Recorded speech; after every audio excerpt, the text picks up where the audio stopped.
So, no, I wouldn't say I have a passion for HR.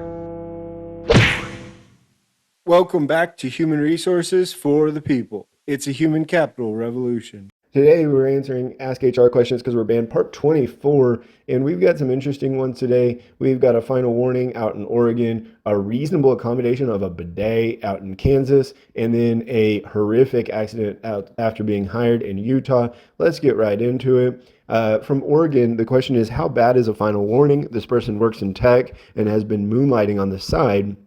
And they started a job a month ago and received a final written warning in the first week for moonlighting, for working a job outside of their own job.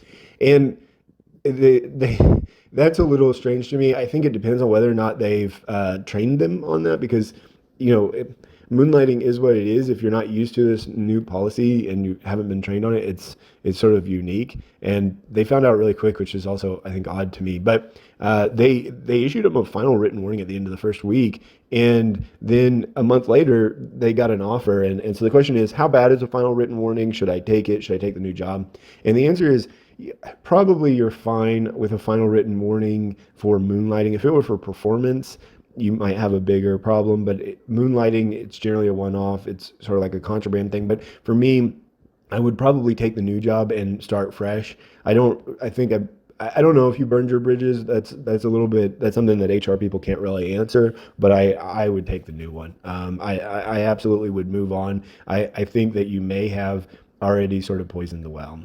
The next one up is from Kansas and asks, is a bidet a reasonable accommodation? So this is a very interesting question. So this person has a physical limitation that makes it hard for them to wipe. They use a bidet at home, but at work they can't get completely clean after using the restroom. And it says, is it reasonable to ask HR for an accommodation of installing a bidet? So no. To answer the question, no. Ask HR is no. So the deal is, it's not. An accommodation is supposed to help you do your job more effectively. It's supposed to help you do your job well.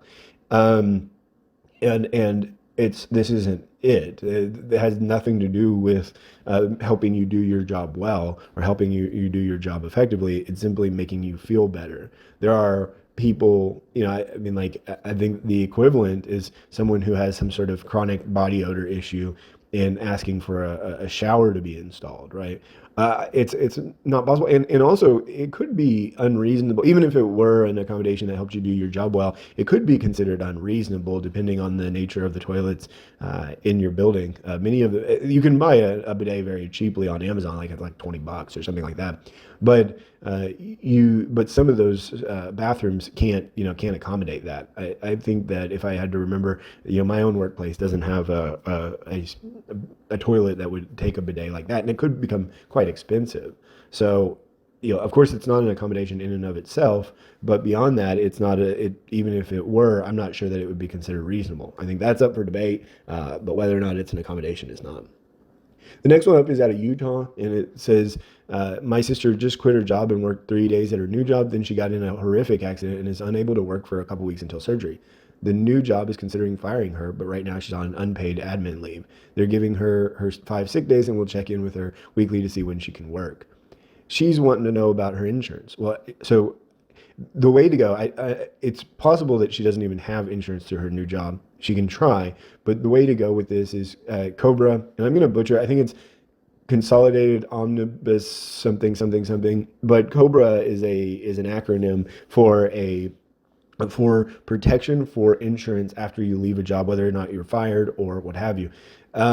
So you would use the Cobra through her old job, assuming she had insurance there, and it's always retroactive. That's a really cool thing. Cobra is a really cool tool that I think more people should use. If you're between jobs and you had insurance at your old job and maybe your new insurance isn't kicking in quite yet, you can always go on Cobra for that time period. And since it's retroactive, if you want, you could not pay for it until you have a major medical event and then pay for it to cover you during that time. Now, that's sort of risky. A lot of people don't like doing that. I'm not necessarily encouraging it myself, but that's something to consider it. I think that you could absolutely go on Cobra, assuming she had it, or she had it on her old job, and that's my advice.